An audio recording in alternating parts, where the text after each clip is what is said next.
try to determine your duration between your start date and your end date. In other words, in this table over here, you must make sure that you have the list of details, list that events, your planning tasks that need to be done, your start date, your end date, and also your duration. Okay, so you must also have your duration, your end date, your start date, and your task as well. So what we are going to do is, the first step is you go to insert. Okay, you go to insert, and then where you go is you go to bar chart. Okay, we have a bar chart over here. So you can choose bar chart 2D stack bar or 3D bar stack. So it's either way you want. So for this case, I'll choose 2D stack bar. Okay, so once you have created a bar, what you need to do is you press right click. The moment you press right click, you press select data. Again, I repeat, once you create a bar, you press right click and then you press select data. So once you press select data, as you can see over here, there's a legend entries. So what you're going to do is you're going to press add, and as you go to the add, you're going to click here start date, because we want to know when is the start date. And as we look at the series value, we need to remove the equal one. Okay, we need to remove this, and instead we need to highlight the start date. Okay, so the moment we press highlight this, a date will be appear. Okay, the bar chart will be appear, and now I'm going to press OK. As you can see here, now we have the start date. However, what I'm going to do is I'm going to press another add, and this time I'm going to highlight the duration. Okay, so once you highlight the duration, the next step is you also must remove this as well, and then you're going to highlight all the duration and you press OK. So now you notice that you have the start date and also you have the duration. All right, so I'm going to enlarge this. So this is how it looks. So what I'm going to do right now is I'm going to click on the axis. I'm going to right click this. I'm going to go to select data. And once I go to select data, as you can see, horizontal axis labels, I'm going to edit this and I'm going to highlight all the tasks. So once I press this, so now you have your task and also your start date and your duration.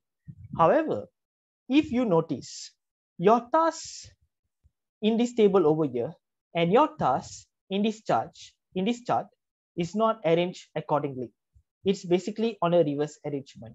So what you can do is you press right click, you go to format axis, and then once you click on the format axis, you will have a format axis menu over here. And then as you scroll down, you can see categories in reverse order. So what you do is you click this. So the moment you click this, your data will appear accordingly. All right. So now what I'm going to do is I'm going to click this.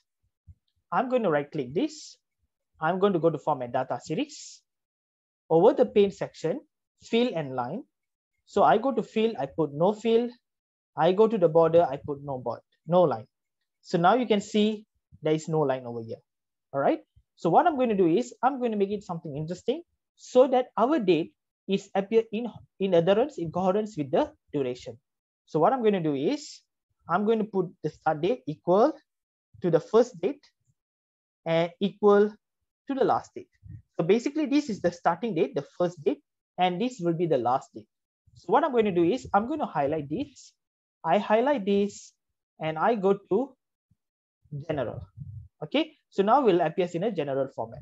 So what I need to do is I need to right click this, format axis. So the moment I press format axis, a format axis menu will pop out. So here over here is 44635. So we start our data with 44635 and we end with 4486. So it's okay. Maybe you can put 44690 because since 44690 is actually nearer to 4460686, so it's okay. All right. So I click this, and then what I do is I press enter. Okay. So the moment I press enter, so there you go. You have your Gantt chart. So over here, I just want to perhaps insert data labels so that you have a labels over here. I go to format. Okay, I want to change this maybe to light blue, or perhaps blue color will be great. Okay, and then there you go. So this is how you get the Gantt charts. And this one maybe I put it white color, and this one maybe I put it in dark blue.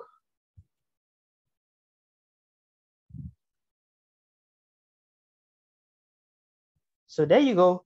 You have your details. So you just say you want to change your date. Instead of 15 March, you realize maybe you need to change to 16 March. So what you do is you press here, you will notice your date will change accordingly. So if just say I put this 18 March 2022. So you'll see there's a changes. All right. If you say I want to start with my date, maybe I want to extend this. Okay. I press equal and I extend to just say 14 days. So you'll notice that the chart is changed accordingly. Okay. So this is the Gantt chart. So this is better for your presentation so that you can present this not only to your manager, but also to your important stakeholders.